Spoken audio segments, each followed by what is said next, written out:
All right, sweet. Flatline MMA podcast episode number 68.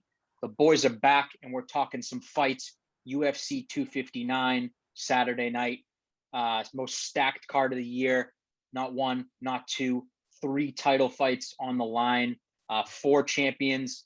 All the stars aligned for this to be just an amazing night of fights. Overall, thought it was great. I just want to get right into it. I thought prelims were friggin' amazing. Early prelims good. We had some friggin' really, really good fights in there. We had the Trevin Jones, Sean Brady, Tim Elliott, all great performances. Then you get to the regular prelims, right? Kai Kara France with just a comeback for the century. Amazing KO by him. Askar Askarov dominating Joey Benavidez, right? That was tough to see. Kyla Phillips, Song Yadong battling it out. Love that fight. And then our boy Dom Cruz getting it done versus Casey Kenny. It's crazy to me. I was super impressed with Dom Cruz's performance, right?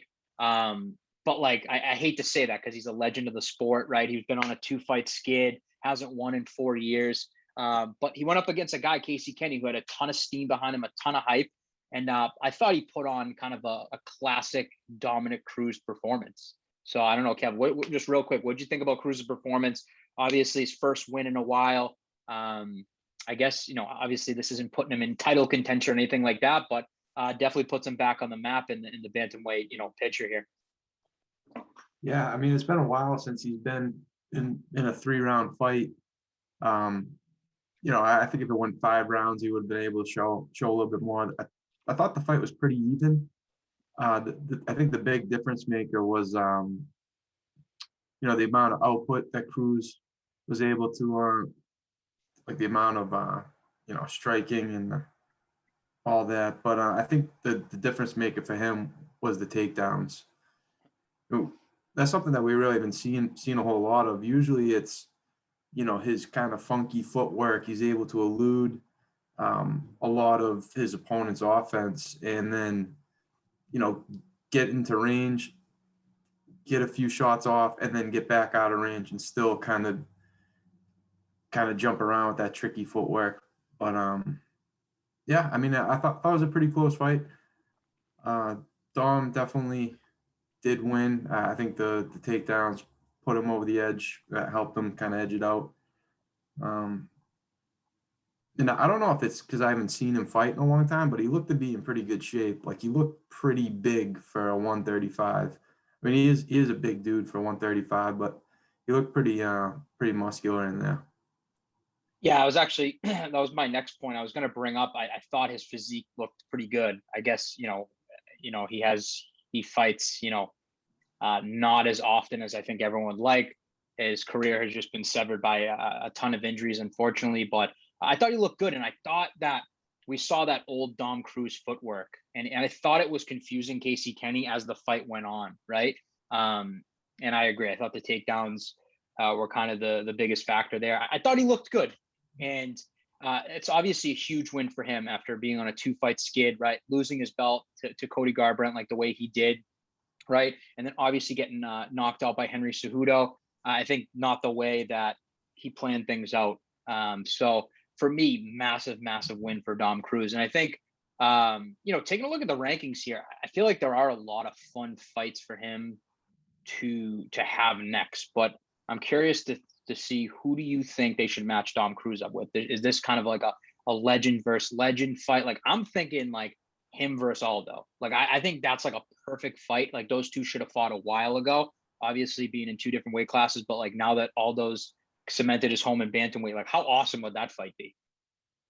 Yeah, no, I do like that fight. Now that Cruz is back and active and he's got a little bit of momentum behind him, I think that'd probably be a pretty good fight for him. But yeah, there's a ton of fights. I mean, I like even some of the guys in 10 through 15, Chito Vera or Cody Stamen. Any one of those guys, I assume he's gonna make his way up the rankings. He's 9 right now. He's probably gonna fight someone ahead of him, being a former champ and all that. Now having having a win. So yeah, I'd say Aldo probably makes the most sense, or even Garbrandt rematch. I think that'd be pretty cool to do that as like a fight night main event or something like that. I've seen that go around too. Potential rematch there with Cody.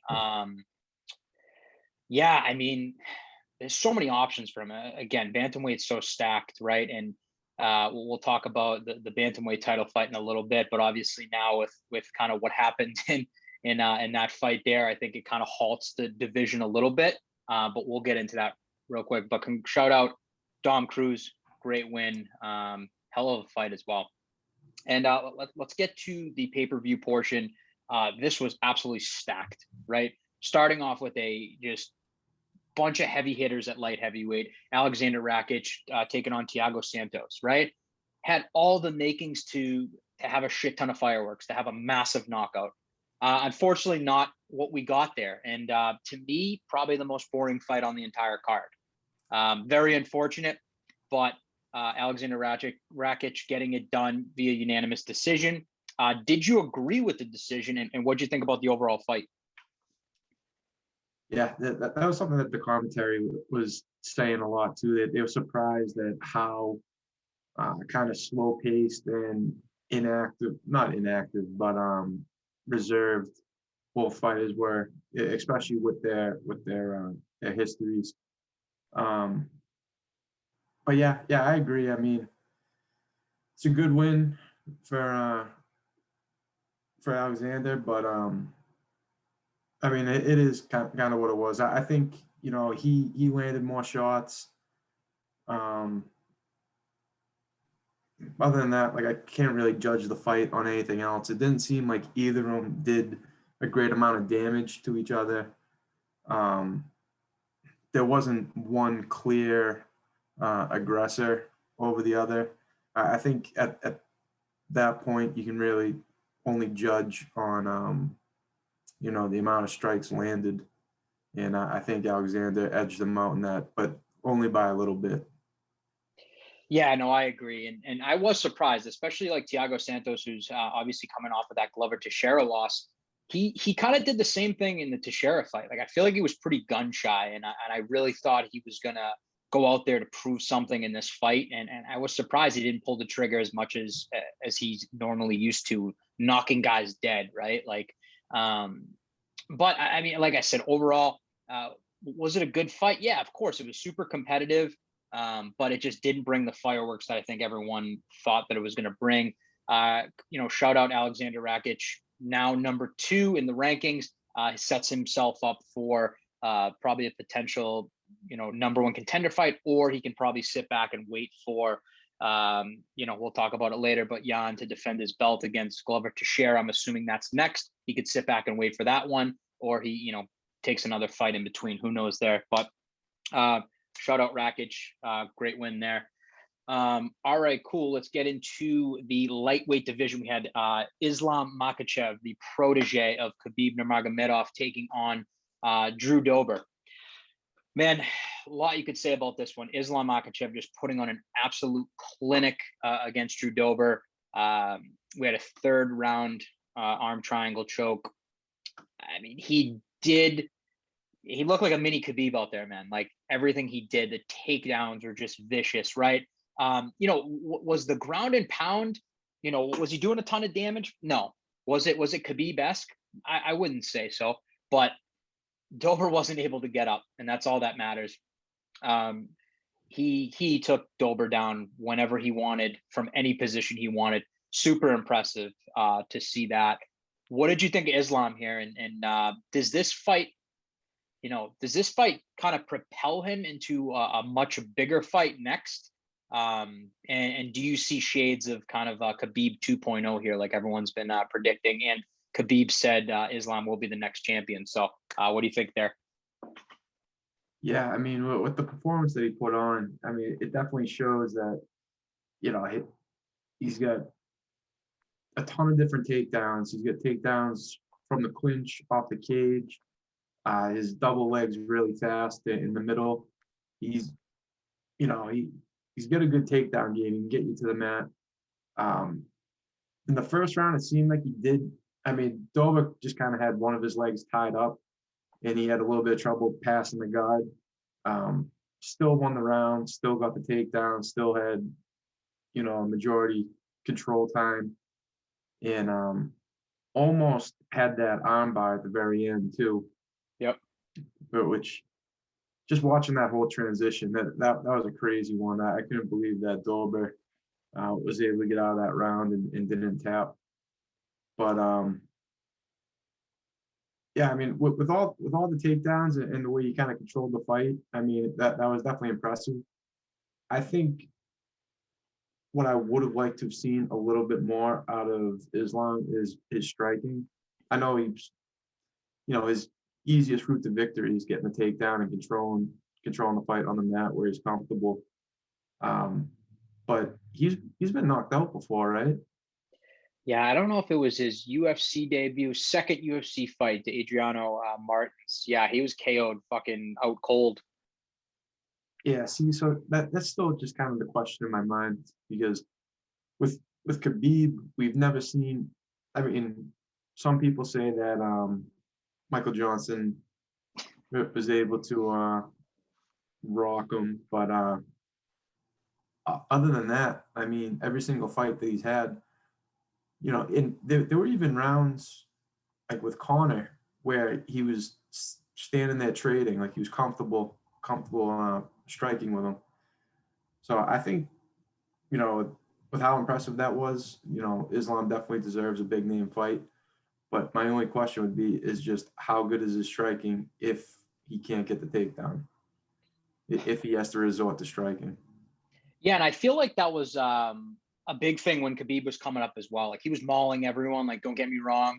But he was winning a lot of decisions, right? He was just kind of, I think Khabib in the beginning when he was getting hurt a lot, like a lot of decisions, right? We didn't really get to see that striking. And then I feel like out of nowhere, he just like evolved, right? Like the Edson Barbosa fight happened and he mauled Edson on the feet and then he mauled him on the ground. And it was one of the most just like dominant, 5-round fights you'll ever see. If you haven't seen that one, go watch that. Edson, my God, that was tough to watch.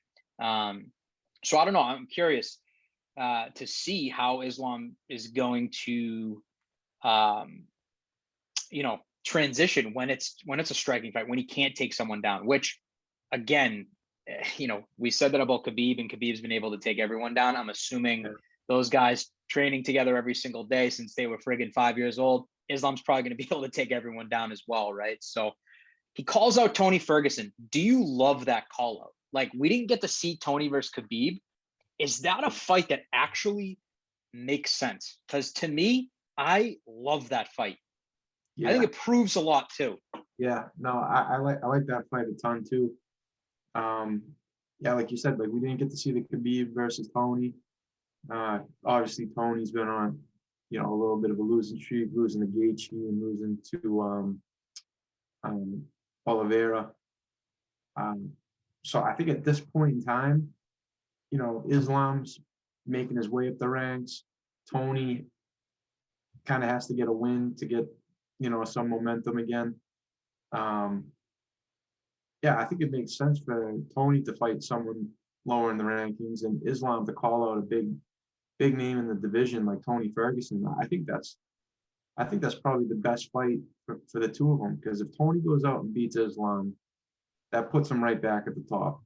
I mean, he's still at the top of the division, but gets him that win, gets him back in the conversation with the Gaethjes, with the Poiriers, and all those guys.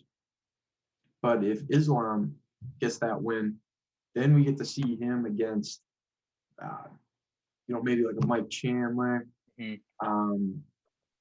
I don't know, maybe even Gaethje. I mean, Gaethje did give Khabib a little bit of trouble with those calf kicks. Mm-hmm. So if he's able to have success with some of those calf kicks with Islam, that'd be a pretty interesting fight. But getting too far ahead, I think Islam versus Tony, I think that's an awesome fight for both fighters.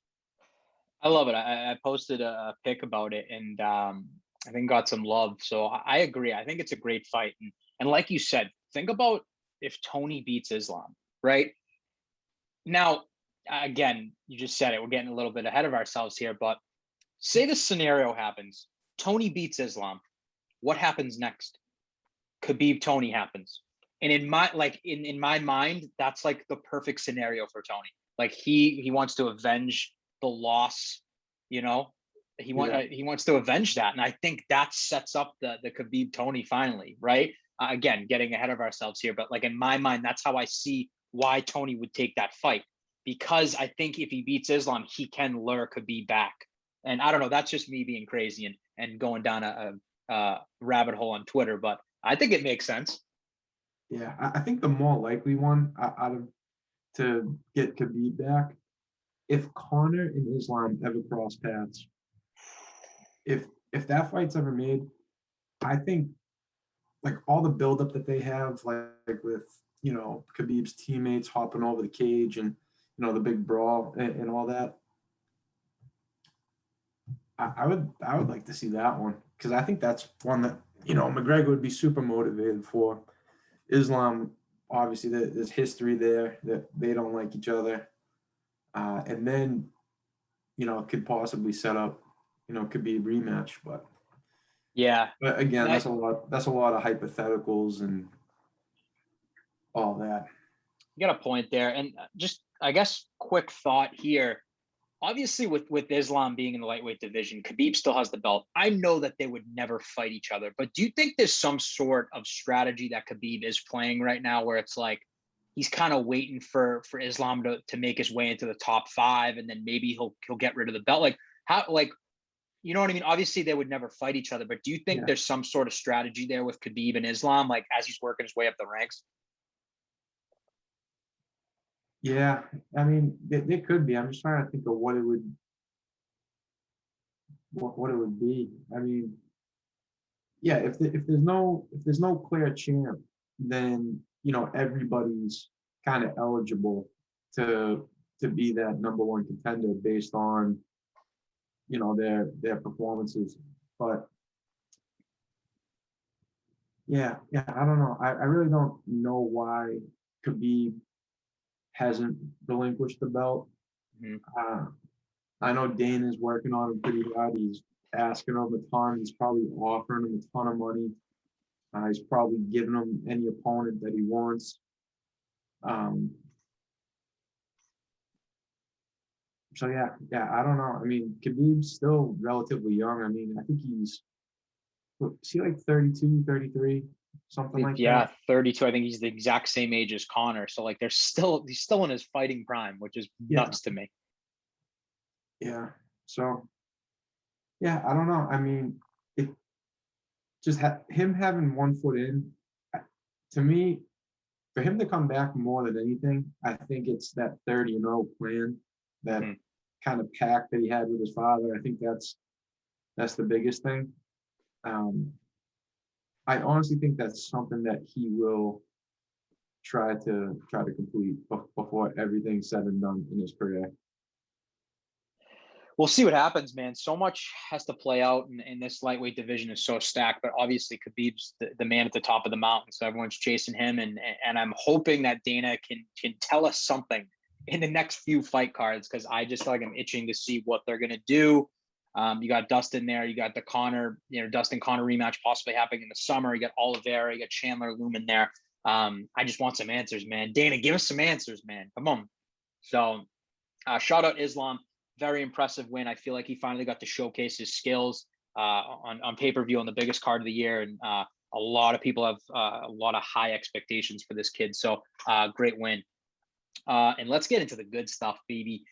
The first of 3 title fights on the night. We had the bantamweight strap on the line. Petr Yan looking to defend his belt against Aljamain Sterling. Obviously, overall, really, really good fight. Really good fight. I thought Aljamain did a really good job early of pushing the pace. He came out like a friggin' bat out of hell, hitting Yan with everything he had. Elbows, kicks, knees, everything. And I think Yan has never been pressured like that before. And we kind of know Yan as that aggressor. He's a great boxer. He's got amazing hands. And then Aljamain just gasses the fuck out, and Jan took over. Third, fourth round, Jan took over. And then I think everyone knows the story. We posted the clip. I think everyone watched it. Aljamain's down, both knees on the ground, kind of defending himself. And Petr Yan goes in with just one of the most vicious knees I've ever seen. Obviously, kneeing to a grounded opponent. Disqualification. Aljamain Sterling is and new bantamweight champion of the world. I know there was a ton of controversy in it. We could talk about that afterwards, but overall, what did you think of the fight up until the illegal knee? Yeah, I mean, it was awesome to see Sterling come out in round one. So watching him round one, he definitely won. He had, I think it was like 2 flying knees that really hurt Jan, but you knew that pace wasn't going to be sustainable. I mean, he came out way too hot. And I think, seeing the success that he had, even his corner was telling him, if you just put him on his heels, you're going to win this fight. And, Aljamain, you just saw like a slow decline. He was kind of getting sloppy. He did a lot of spinning techniques that I don't think did him any favors. Like he did a lot of like spinning back fists, and spinning elbows, and spinning kicks that just landed him with Jan on his back. Kind of a bad position for him. And I don't think he had the juice to really finish a lot of his takedown attempts. I think he was shooting in to get into a safe spot to kind of get some energy. But I think he had like over, what did they say, like 15 takedown attempts, and he didn't make any of them. Yeah, I think he landed one. I think he landed one. That was the official stat, I believe. Yeah, and Jan had like, I don't know. I got to look at the stats again, but he had a couple of takedowns. Like he was almost like 100% for his takedown. Yes, he was 7 for 7 with his takedowns, and Sterling was 1 of 17. Ooh. Holy shit! I was gonna bring that up too. Is like I was so impressed. Like obviously, I think everyone came into the fight being like Sterling's gonna take him down. It's gonna be a long night. How impressed were you by Petr Yan and his trips and the takedowns that he was utilizing? Like again, you just said he went 7 for 7 off a guy who is just has great takedown defense. That's the guy we all thought we had to worry about with the takedowns. Like I thought that was the most impressive part of the fight is how Petr Yan took over, and like, dude, his trips were ridiculous. Yeah, I think the biggest thing for Jan was just his composure.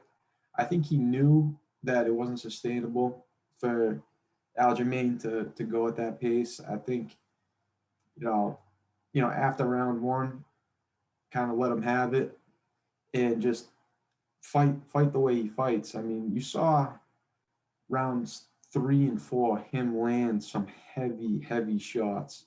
And I honestly think round 4 that Jan is probably gonna get the finish at some point in that round. I didn't think it was gonna be by illegal knee, but I think Aljamain was really tired, and Jan was closing in. But yeah, the illegal knee, I think that was just out of frustration. I think, I don't know, I can't say that he did it intentionally, but you did hear, like now that there's no crowd, you could hear the ref during the fight, watching it live. All of us sitting at home, you could hear the ref say that you have a grounded opponent. He said something along those lines. But you could actually hear that on the broadcast. And 2 seconds later, Jan's throwing a knee. So I don't know. I think it was just out of frustration. I think he knew Aljamain might have been stalling a little bit to get his breath back, to get a little bit of wind. But realistically, all he had to do was take 2 steps back, and then Aljamain would have to stand up. It would have been, a 5-second ordeal. But yeah, unfortunate. I mean, I think Jan was really hitting his stride, and Aljamain was kind of in some trouble that round. So, but it does suck to see the fight go like that. It's just so unfortunate because it was a really, really good fight. You know what I mean? I think it could have been a fight of the night, obviously. And I think I agree. I have no doubt that Jan would have got the finish in that round. Aljamain was gassed, man. And just in terms of kind of the decision, what was going through your head when that happened? Did you think that they were just going to kind of DQ everything, make it a no contest? Were you like, oh my God, Aljamain's going to be and new? Because we had a similar situation happen with John Jones and Anthony Smith, right? Similar situation, knee to a grounded opponent. Anthony Smith continued. I know he could have, left with the belt that night, but like, do you like agree with that rule? Do you think it should have been a no contest? Like, did Sterling, does he deserve to be called the champion right now? Like, to me, he's getting a lot of flack on the internet because he's, celebrating with the belt and doing all that. Like, I don't know. Would you rewrite that rule to make it a kind of a no contest? No one wins. Let's just get the rematch over with.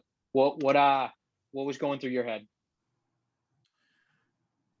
Yeah, I mean, I think so. So there's a couple of things. I think one, with the ref clearly stating that the opponent was grounded, makes it an intentional blow. Especially when you watch it, I really don't understand. I don't think you can make a case that you thought both of Aljamain's knees were off the ground as well as his feet. I mean, he was basically on both knees, if I remember correctly, with one hand on the mat. I mean, you can't get you literally can't get any more grounded than that. So I don't think that there's a case to be made that it was accidental. If it was accidental, like I don't know, say like a behind the ear strike or like hitting the back of the head, something like that, something that's like easily to just do in the heat of a fight. I think that's, a case where you would just make it a no contest, no winner, and then just run the fight back. But I think with it being, I don't know, so blatant, so obvious. I mean, I don't know. Yeah, you're the second part to the question. I forget. No, it's just more like, did you kind of agree with it? I think you make a really good point. It was, if the ref didn't say anything, then you kind of like have like Peter Yan's like, I didn't know, but okay, go ahead. Yeah. It just came to me. So I think as well, you have to take into consideration what was happening in that fight up to that point. Mm-hmm. Arguably, you had, I think it might have been 2-1 Aljamain. I think he might have taken the first 2 rounds. Jan might have taken the 3rd round, and then we only got to see half of the 4th, really. Yeah. We got to see a little bit of the 4th, so that you can't really judge that round. So, if the cards are going Aljamain's way, and then he's not able to fight because of an illegal blow, I don't know. I mean, it does stink up either way, because Aljamain is not going to feel like the real champ. Jan's not going to feel like he actually lost the belt. It just puts you in like this weird space where it just has to be run back. Yeah, and again, to my next question, obviously this thing's going to be run back. I don't know. I'm assuming Dana's going to want to make this one quick. He doesn't want to stall the division. I think with rumors of TJ and Corey Sandhagen possibly getting a bout, that kind of helps a little bit because obviously Sandhagen's next in line. So I think them running this back actually doesn't hurt the division. Real quick though, I mean, say they run this back. Quick prediction here. Who do you got in the rematch? Honestly, let's take a look at Sterling, right? I mean, I look at it. I think even if Sterling does get his cardio in line, man, Jan's striking and his precision is so good, and like I feel like every time he did hit Sterling, although he was a little gassed, like I felt like it hurt him. And I think that's gonna, I feel like that's gonna play real factor in the rematch. And again, the fight was going great up until then. I can't wait for the rematch. So I'm definitely taking Jan in that, but I'm curious to hear what your thoughts there. Yeah, I mean, if this fight's any indication of how the rematch is going to go, I would definitely take Jan. But I do think, if Aljamain's able to kind of pace himself, be a little bit more intentional with his takedowns, I think that took more out of him, going for 17 takedown attempts and not finishing any of them. If he is able to set them up better or time them better, or kind of just go with the flow of the fight. If the opportunity arises, go for the takedown. But yeah, I think he's going to come back with a different game plan. I think he's going to pace himself. I think he's going to be prepared for a 5-round fight, and hopefully he ditches all the spinning techniques. They didn't seem to really help him at all. The knees, those worked. I think there's a good case for him to implement that a little bit more into the next fight. He did have some success with those, and yeah, just pick his shots a little bit more wisely, and he doesn't have to put everything into every single punch. But I can't assume he's going to make all those changes. Mm-hmm. He had success in the first couple rounds with, that game plan. So he might just run right back to it. So I'm going to say Jan. I'm going to pick Jan for the rematch.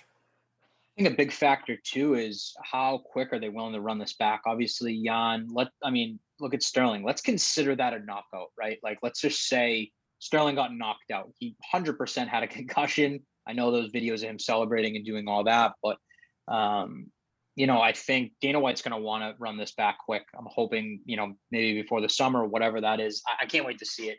But yeah, if it's any indication there, it's going to be another great fight. And if we'll see if Aljo can come in with some good cardio, could be a different story. But I think obviously then Jan's going to come in with a different game plan of aggressing forward. If Jan's not going to be that, out of a cannon after, round one, right? So obviously unfortunate ending. I think a lot of MMA fans were pretty pissed. In no way, shape, or form should Aljo be getting crap for this.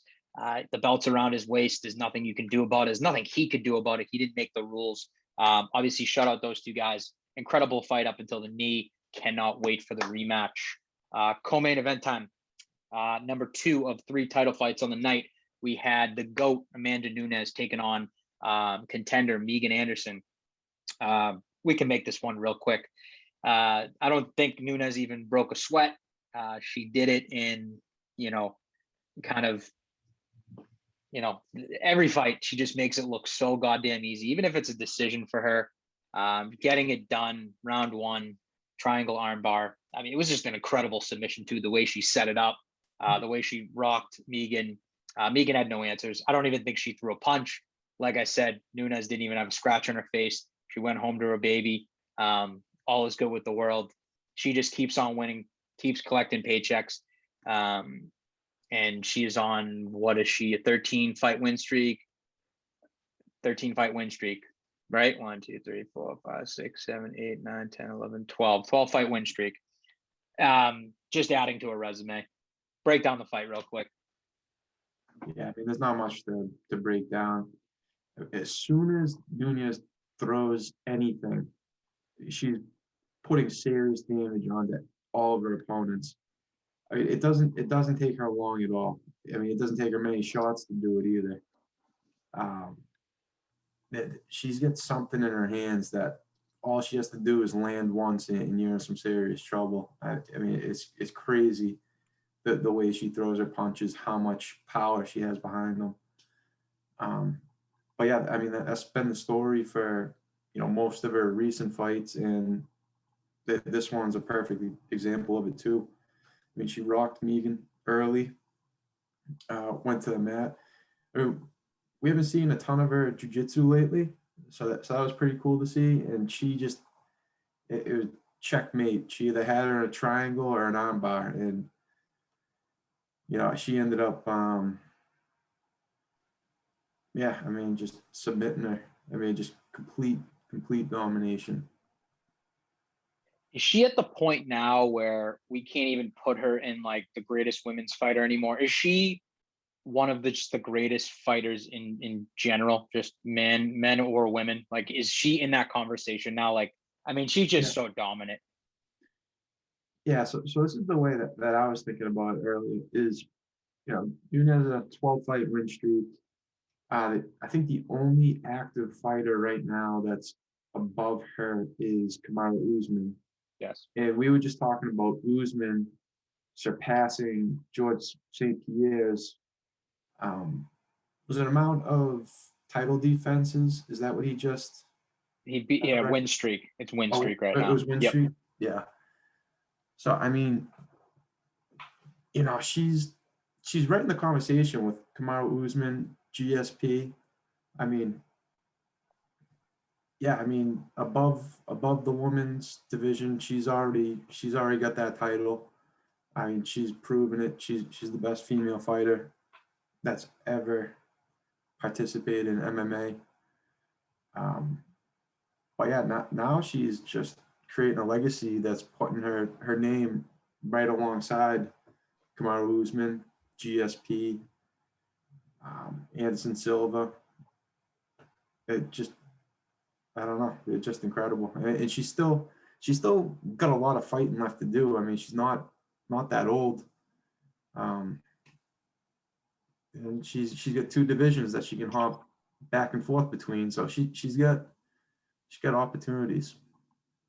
And she's still, you know what I mean? She's still young in this game. She's 32 years old. She's literally the same age as Khabib. I think a fighter kind of, I wouldn't say peaks, but 35, 36 is, I think, where you start to see the decline. I think we saw that with Tony.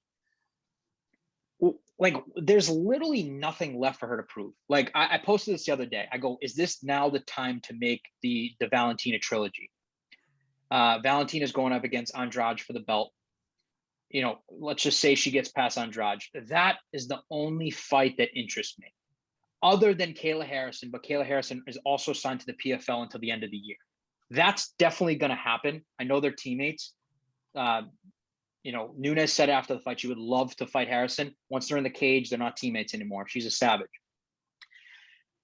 I mean, do you think Nunes can just sit out the rest of the year and be like, let's fight Kayla Harrison super fight beginning of 2022?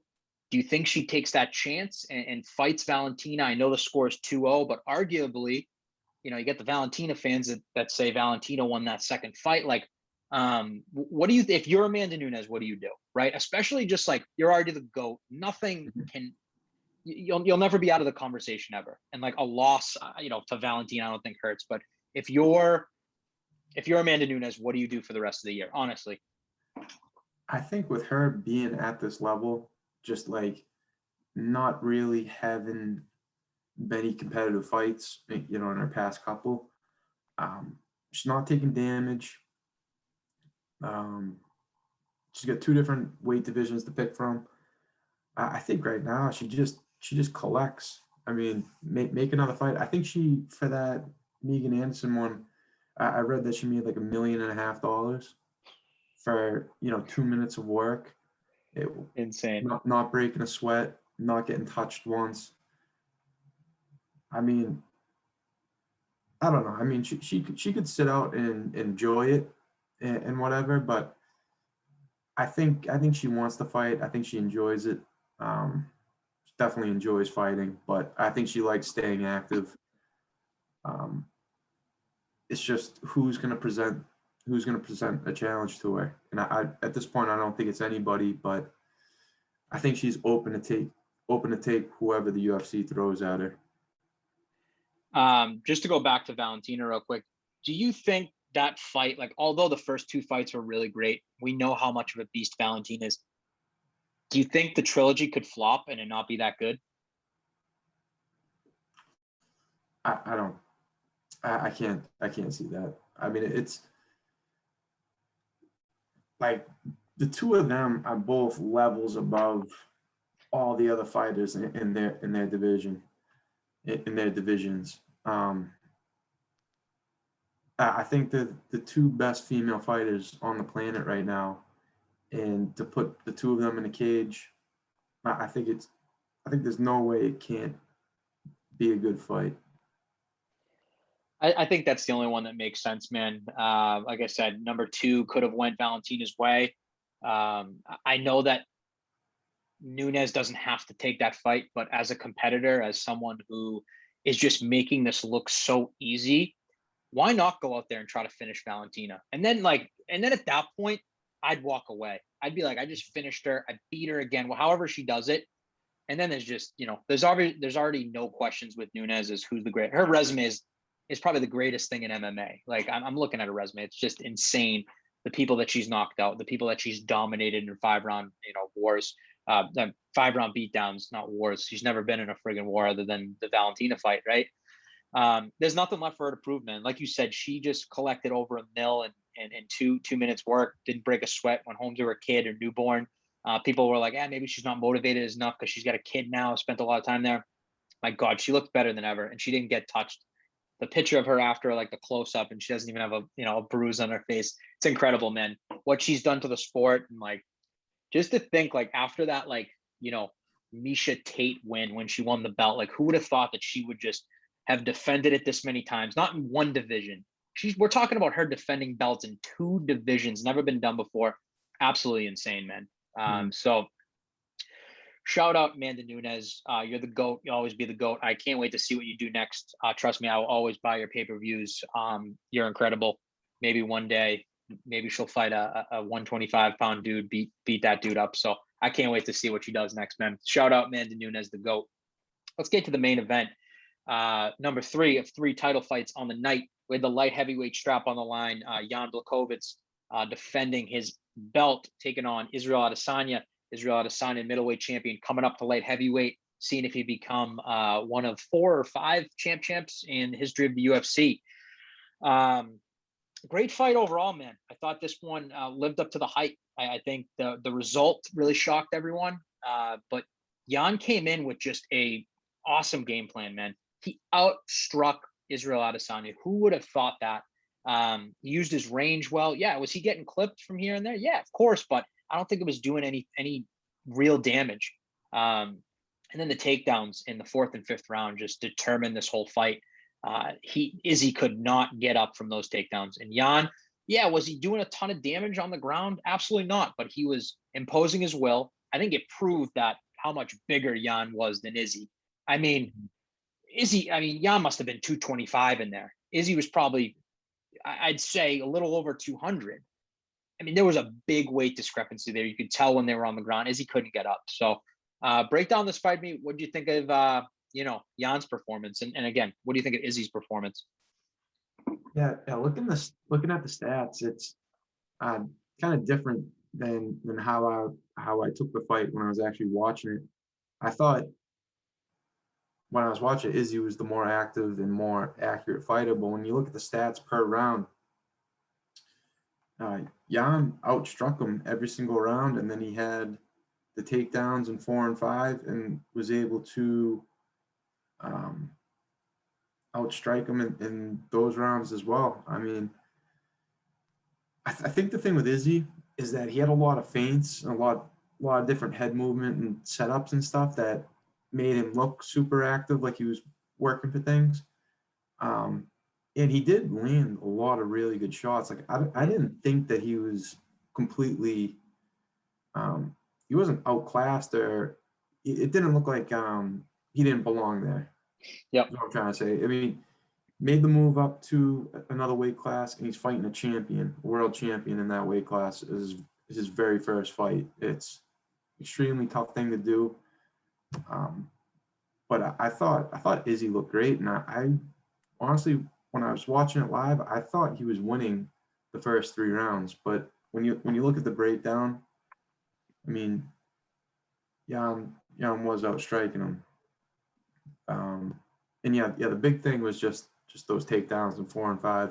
That cemented 4 and 5 for Jan. Whatever happened in 1 through 3, if Jan at least just took one of them, which is a high likelihood, that's what I was thinking in my mind anyway, that Jan was going to take the fight when it went to the scorecards. But yeah, no, I think it was a great performance by Izzy. If he could put on some size, I think that would definitely help. But yeah, no, I mean, I had a lot of fun watching the fight. I think it was a pretty evenly matched contest, and with just the difference being the size difference in rounds 4 and 5. Yeah, and I think the score doesn't do justice as well. Like 49-45. I mean, do I agree with that? Definitely not. I thought some of the scores on Saturday night were a little wild. I definitely thought it was closer. I mean, Jan did control that 4th and 5th round. Don't get me wrong. Were they 10-8s? No, I don't think so. Because I don't think Jan did enough damage on the ground for those to be. Those weren't like Khabib like performances, right? But he did what he needed to do to get it done. It was an exciting fight overall. Like you said, Izzy hit him with some good shots, but Jan, just being the absolute, savage that he is, ate those, and he was delivering back. And you got to look at a guy like Jan, man. What a career turnaround that man has had. Starting off 2 and 4 in the UFC, probably going to get cut, and then goes on 9 and 1 till since then, and becoming the champion, and then defending it against a guy, Israel Adesanya, who is supposed to be the next Conor McGregor, giving him his first L of his entire MMA career, shattering, I think, a lot of dreams with the UFC and the super fight between Jones and Izzy. I mean, if you're a Jan, I mean, I don't see anyone beating him anytime soon. Guy has just, he's the Polish power, man, legendary Polish power. I know called out Glover for his next fight. I think that makes sense. Glover was the backup in case anyone missed weight or did anything like that. So I think he makes sense next up. But I think Jan beats him too, man. I think Jan's gonna rule this division for a little bit, and I think he's put in the work, and he's been an underdog in his last friggin' 6 fights, for Christ's sake. Let's put some respect on Jan Blachowicz' name. He just beat Israel Adesanya, right? Was it a blowout? Absolutely not by any means, but he destroyed a hype train on Saturday night. And I think, it definitely put a dent in the Jones-Izzy fight. And that's a question that I have for you is, do you think that fight will ever happen now? Or do you think that's kind of all, do you think Izzy should just go back to middleweight, focus on defending that belt, which he still has, of course, and just, making a legacy there? Yeah, I think with the way that Izzy markets himself, and he's got this one loss. It's a small blemish. I mean, with this not character, but like just this following that he's created, I think it's tough to be diminished by one loss. Yep. I think he'll go back to his weight class, rack up a few wins. He did say in some of the post-fight interviews that he intends on coming back to the light heavyweight, and if he can, put on the size, and then, get a few wins in that division, I think, because right now Jones is going to be up at heavyweight. He's put on the weight. Yeah. He's done the work to get up to size. If he can get himself into a title fight, after, Stipe and Ngannou, I mean, it just makes sense that Jones would get the winner of that fight. But with him already being at the weight, having the size put on, all the work and all that, I would think that he would probably want to go defend that, especially since he's vacated, his belt already. It's not like he has to bounce back and forth to maintain both belts. He's already given that one up. So I think he'll probably be at heavyweight for a little bit of time. Izzy will go back down. He'll have a few fights. And then if he comes back, gets a little bit of momentum at light heavyweight, I think that conversation just starts right back up again.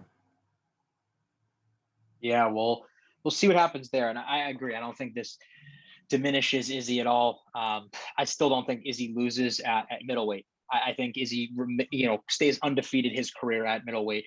I think what's next for him, obviously we have Whitaker and Costa fighting. I want to see him versus Till. And as much as people shit on Till, that fight would be bananas. The build up to that fight would be incredible. The trash talk, all that stuff.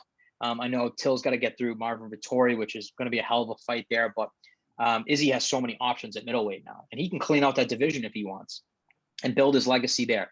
If obviously winning that second belt, dream of his, but he said in his post-fight speech, dare to be great. And he tried to do that.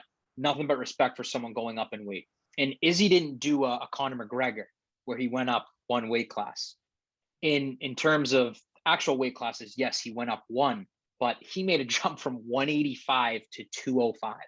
Yeah. That's such a big discrepancy. Like what TJ did, or Cejudo coming up 10 pounds, like that is just such a big discrepancy. And you gotta give props to him there, man. And he's still going to be one of the biggest stars. I'm assuming the pay-per-view on this did absolutely ridiculous. So that he's still got star power. But shout out both of those guys. Great fight, great way to end off the night. Shout out, Jan Blachowicz, man. Put some respect on this guy's name. I want to see him run this division for a while. I'd love to see him eventually maybe go up against John Jones at light heavyweight. I think that'd be awesome. But I love Jan's mentality. He goes, I want to defend this belt as many times. He didn't talk about going up, going down, anything like that. He was like, I want to defend this belt. I've been waiting for this my whole life. He's on the kind of the later end of his career, right? You can't say he's some spring chicken, right? 38 years old, 38 years old.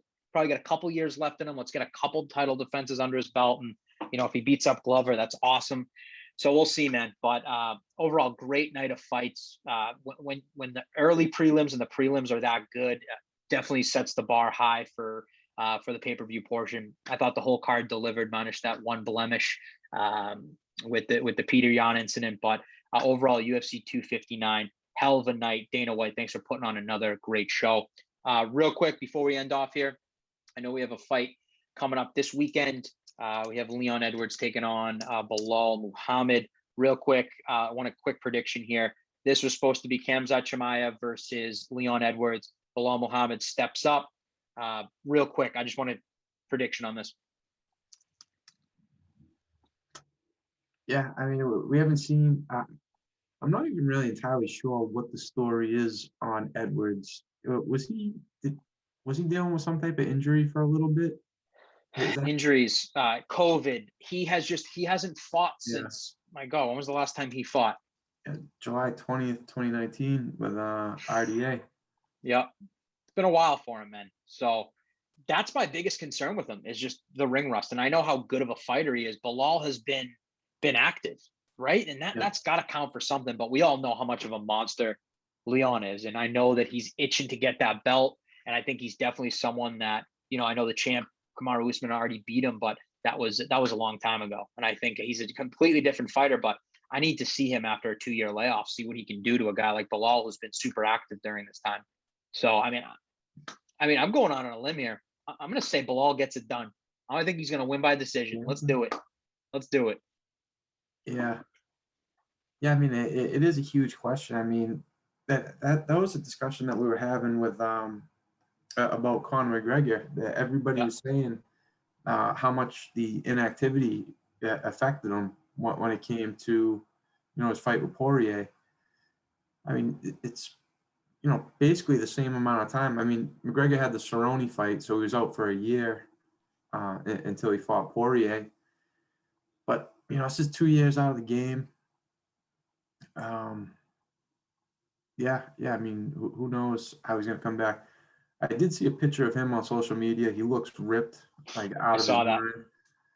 So I'm assuming that there's no rust there. I'm going to assume he's going to be in good shape and, good cardio, good technique, all that. I think he's going to pick up right where he kind of left off. But that being said, both of these guys, looks like most of their wins are by decision. So I guess you can assume it's probably going to go off all 5 rounds. And if it does go to decision, I think Muhammad has a decent chance at getting the win in this fight. So I wouldn't count him out at all. But I am going to pick Edwards just ever so slightly to get the win in this fight. Yeah, and I'm assuming he's going to be a big favorite in this fight. But, Bilal, we actually watched him fight a few weeks back, right? So he's taking this on short notice, stepping up for the injured Chimaev here. Chimaev has COVID. He's dealing with some other long-term stuff, so hopefully he gets better. But I think it's going to be a great fight. I think we're going to see a 5-round war, right? I'm pumped about this one. UFC Vegas 21 this Saturday night. ESPN Plus. Go watch that shit. Anything else, buddy? What do we got? No, that's it. Guys, if you haven't already, click that subscribe button. It's right there. Go click subscribe. We're trying to blow up our YouTube here, like we're doing on Instagram. 13.4K followers on Instagram. Thank you guys for the love. We're going to put out bigger, better content. We promised that this year. We're getting better at these video edits. Go to our website, www.flatlinemma.com. Go buy some merch. Go follow us on all socials. We're posting content daily. We're going to be up in our blog post game, so go read that. Go support the boys. Go buy some merch. And until next time, Flatline MMA. Peace.